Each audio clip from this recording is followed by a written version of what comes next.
This channel does not promote any violent, harmful, or illegal activities. All content provided by this channel is meant for an educational purpose only. যদি MDH kitchen king কিচেনে থাকি তো আমরা যা ইচ্ছে তৈরি করতে পারি। বেগুনের ভর্তা, আলু কপি, ভিন্ডি মশলা, আরো অনেক কিছু। MDH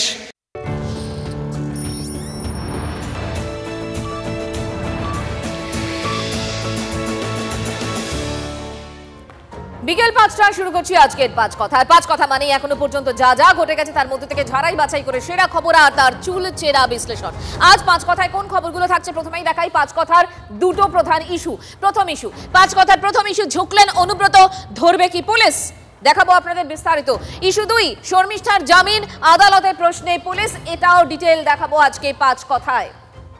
আর শুরুতেই আসি অনুব্রত মণ্ডলের খবরে, কারণ হাজিরা নিয়ে যাবতীয় আপডেট আমরাই সবার আগে আপনাদের দিয়েছি, আবারও দেব। তবে তার আগে পাঁচ কথার শুরুতে আপনাদের নিয়ে যাব নিউ জলপাইগুড়ি স্টেশনে। ধরা পড়ে গেল পুষ্পাদের বেআইনি কারবার। জিতে গেল পুলিশ, হেরে গেল কাঠ পাচারকারী পুষ্পা। পরিকল্পনা মাটি, ধরা পড়ে গেল চোরাই কাঠ।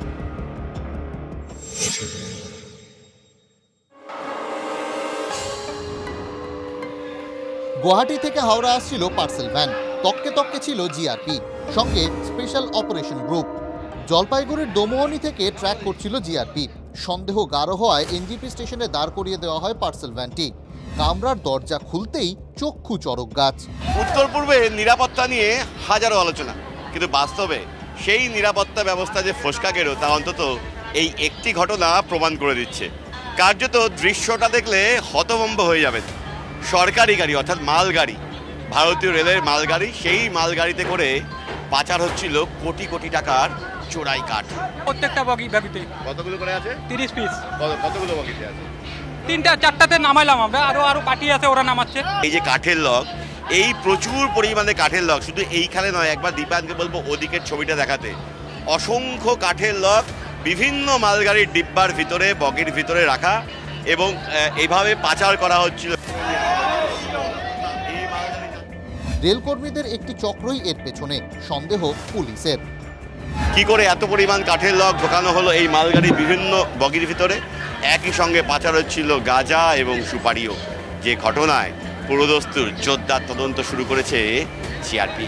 ক্যামেরা দীপায়নের সঙ্গে প্রসেনজিৎ, TV9 বাংলা, শিলিগুড়ি।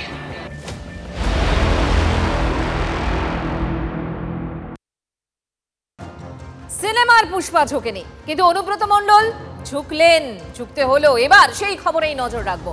হাজিরা এড়ানোর ব্রত ভাঙলেন অনুব্রত মণ্ডল। বোলপুরের আইসিকে ফোনে কদর্য ভাষায় হুমকি কাণ্ডে অবশেষে পুলিশের কাছে হাজিরা দিলেন অনুব্রত। 5 দিনের বেড রেস্ট শেষে শান্তিনিকেতন এসডিপিওর অফিসে হাজিরা দিলেন কৃষ্ণ মণ্ডল। আইসিকে ফোনে হুমকির 7 দিন পর অনুব্রত মণ্ডলকে জিজ্ঞাসাবাদ পুলিশের। যে ফোন থেকে হুমকি, সেই ফোন কোথায় অনুব্রতর কাছে জানতে চাইছে পুলিশ, এমনটাই মনে করা হচ্ছে। এই মুহূর্তে এই বিষয় নিয়ে কথা বলবো। আমার সঙ্গে আমার দুই সহকর্মী রয়েছেন নিউজ ডেস্ক থেকে, সিজার মণ্ডল রয়েছে এবং একেবারে ফিল্ড থেকে রয়েছেন তন্ময় প্রামাণিক। আমি প্রথমেই তন্ময়ের কাছে একটু চলে যাই। তন্ময়, সত্যি তো ওই যে ফোন, যে ফোনটার মধ্যে ওরকম ফোনটার মাধ্যমে যেভাবে কদর্য ভাষায় কথা বলেছিলেন অনুব্রত মণ্ডল, সেই ফোনটা কোথায়, পুলিশ কি সেটাই জানতে চাইছে? এই মুহূর্তে ভেতরে কি চলছে তন্ময়?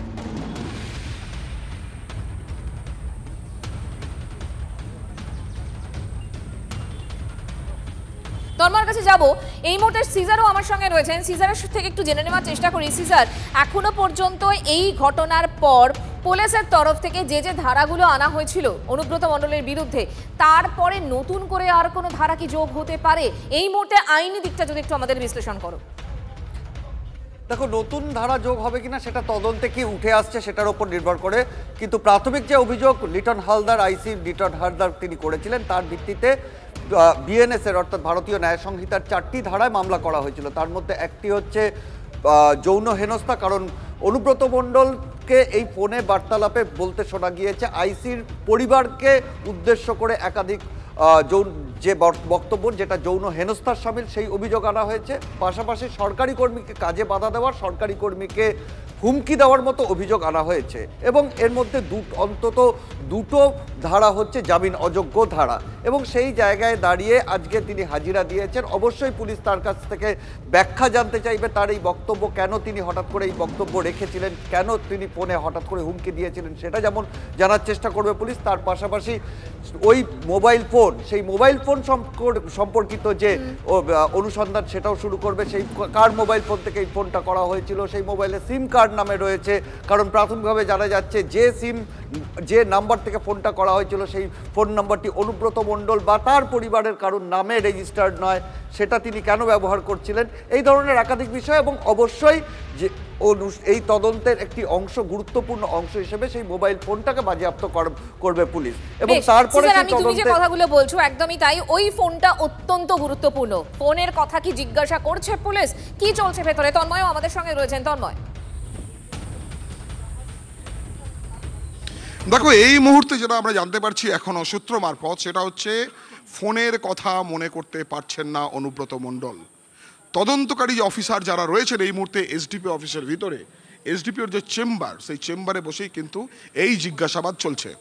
সেখানে কোন ফোন থেকে তিনি ফোন করেছিলেন, আদৌ ফোন করেছিলেন কিনা, কাকে ফোন করেছিলেন, কোনো কিছুই তার নাকি মনে নেই, তিনি মনে করতে পারছেন না।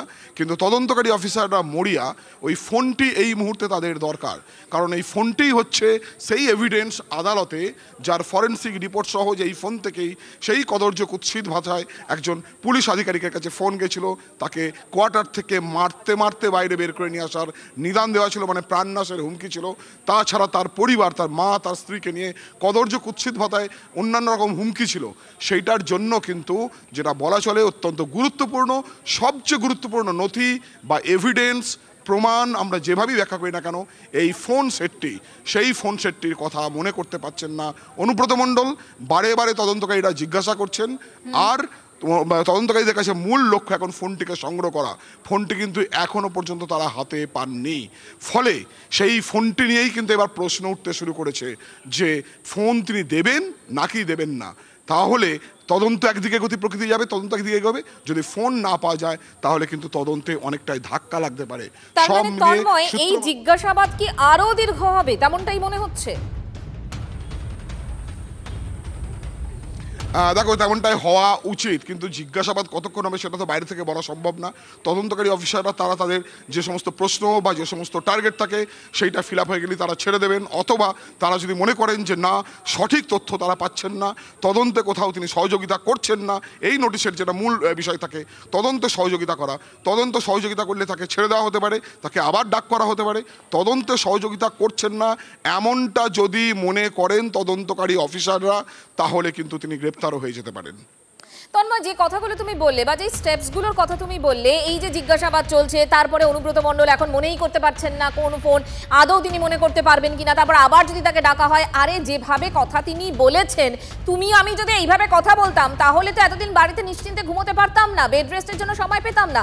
অনুব্রত মণ্ডল কেন পাচ্ছেন? দেখো, পুলিশ হেফাজত বা হাজতবাস এটাই ছিল কনফার্ম।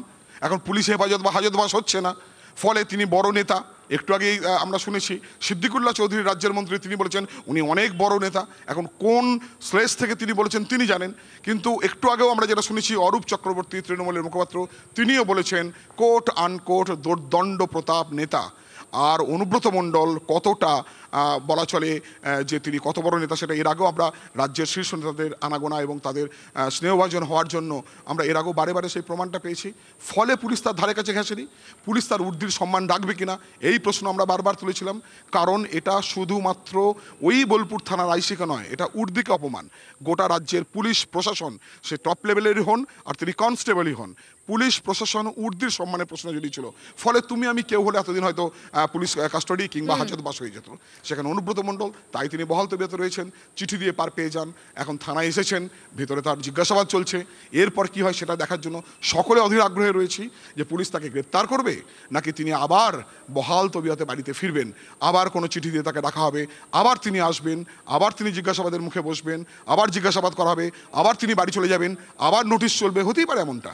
আবার আজকে গ্রেপ্তার হয়ে যেতে পারেন। তন্ময়, আমরা অধীর অপেক্ষায় রয়েছি, অবশ্যই নজর থাকবে আমাদের এবং তোমার মাধ্যমে সেই ছবি আমরা সবার আগে দর্শকদের কাছে পৌঁছে দেব। আপাতত তোমাকে ধন্যবাদ সিজার, তোমাকেও ধন্যবাদ। এবং তন্ময় প্রামাণিক যে কথাগুলো বললেন যে এই মুহূর্তে এসডিপিও অফিসের ভেতরে অনুব্রত মণ্ডলকে জিজ্ঞাসাবাদ করছে পুলিশ, কিন্তু এরপর কি গ্রেফতার কি আদৌ হবেন অনুব্রত মণ্ডল নাকি আবারও বাড়ি চলে যাবেন? এবং এই মুহূর্তে যেটা জানা যাচ্ছে যে ওই ফোনের কথা নাকি মনে করতে পারছেন না অনুব্রত মণ্ডল। আমরা সমস্তটা নজর রেখেছি এসডিপিও অফিসের দিকে কার অভয়বাণীতে। এর মধ্যে আরও একটা তথ্য পাচ্ছি আমরা, কার অভয়বাণীতে এসডিপিও অফিসে হাজিরা অনুব্রত। অভিষেক কলকাতায় ফেরার দুদিনের মধ্যেই হাজিরা অনুব্রত মণ্ডলের। তৃণমূলের হাইকমান্ডের নির্দেশেই কি তাহলে হাজির হলেন কেষ্ট? উঠছে কিন্তু এই প্রশ্ন। আরও একবার আপনাদেরকে জানাই যে 5 দিনের বেড রেস্ট দেখেছিলাম আমরা, এবং ডক্টর লিটন তিনিও কিন্তু তাকে সেই বেড রেস্টের জন্য নিদান সেই প্রেসক্রিপশন দিয়েছিলেন, এবং তারপর আজকে সেই 5 দিনের যে সময়সীমা সেটা শেষ হচ্ছে এবং তারপর এসডিপিও অফিসে চলে গেলেন অনুব্রত মণ্ডল, মানে হাজিরা দিলেন ভালো ছেলের মতো। কিন্তু সত্যি কারোর অভয়বাণীতেই কি তিনি সোজা চলে গেলেন? মানে এই আত্মবিশ্বাসটা তার হঠাৎ করে 5 দিন পর এলো কোত্থেকে? এই প্রশ্নটা কিন্তু এই মুহূর্তে উঠছে।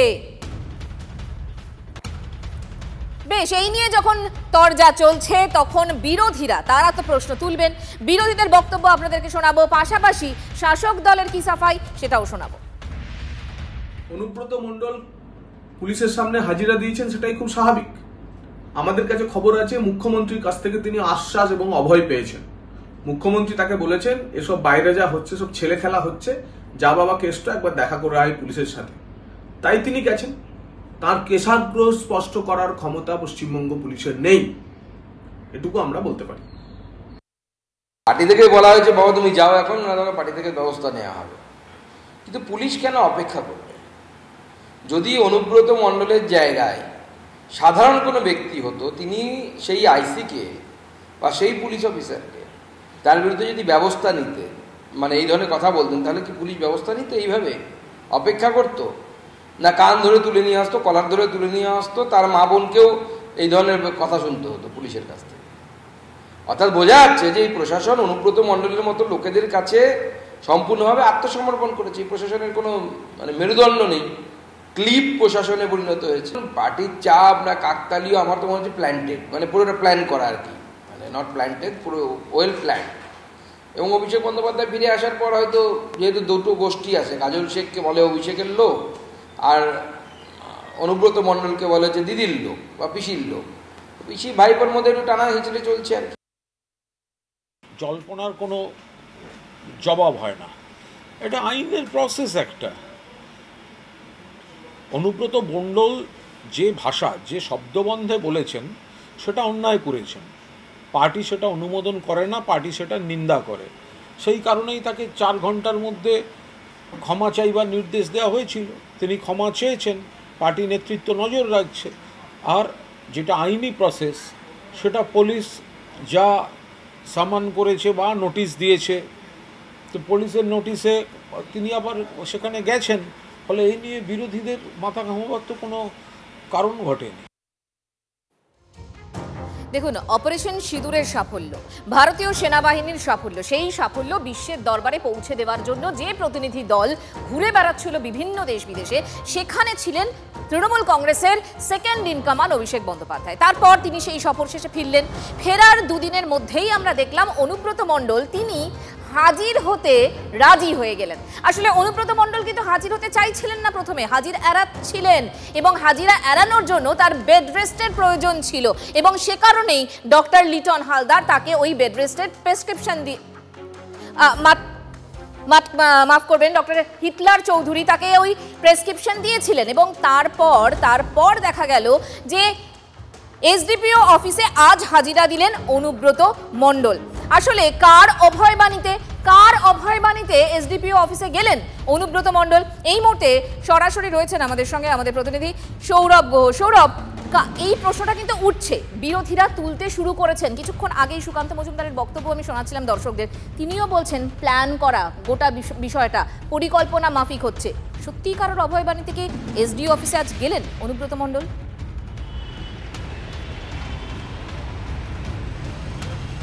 দেখো, এটা কি আদৌ কোনো অভয়বাণী নাকি নেতৃত্ব তার কোনো এই যে তার পদক্ষেপগুলিকে সমর্থন করছে না? অভিষেক বন্দ্যোপাধ্যায় ফিরে আসার পর সেটা আরও একবার স্পষ্ট হয়ে যাওয়ার পরই কি অনুব্রত মণ্ডল গেলেন? নিঃসন্দেহে তার এই তিনি যে সময়সীমা চেয়েছিলেন তার আইনজীবীরা, সেই জায়গা থেকে আজকে শেষ দিন ছিল এবং শেষ দিন তাকে দেখা গেল শেষমেশ তিনি হাজিরা দিলেন।